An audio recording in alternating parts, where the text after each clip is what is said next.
В Республике Коми есть множество населенных пунктов, куда невозможно добраться по земле из-за сложных климатических условий, отсутствия дорог или их плохого состояния.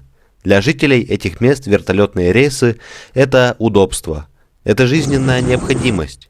Вертолет позволяет сократить время в пути и обеспечить связь с внешним миром, с большой землей, как там говорят, с целью улучшения транспортной доступности для жителей удаленных сел и деревень в Республике Коми организованы субсидированные вертолетные рейсы. Эти рейсы выполняются несколько раз в неделю и предоставляют возможность добраться до ближайших крупных населенных пунктов по цене, сопоставимой с билетом на автобус. Такой подход значительно облегчает жизнь местным жителям, позволяя им не только путешествовать, но и получать необходимые услуги, медицинскую помощь, образование и доступ к товарам первой необходимости.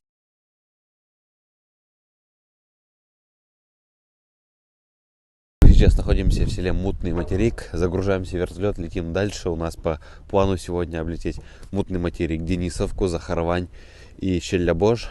Вот такие есть села Республики Коми, куда нет дорог постоянных, только по зиме. Полеты на вертолете имеют множество преимуществ.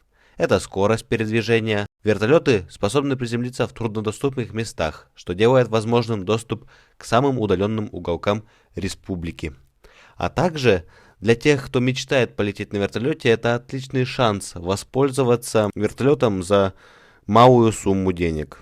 Вот, например, я летаю в свое родное село Брыкованск примерно за 1200 рублей. Полчаса лету, и ты на месте. Я летаю из аэропорта Ижма.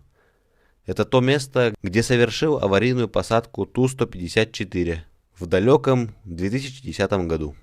В общем, думайте, решайте и приезжайте в Республику Коми. У нас много интересного, а наш проект вместе с Русланом Магомедовым расскажет об этих интересностях тут. Подписывайтесь.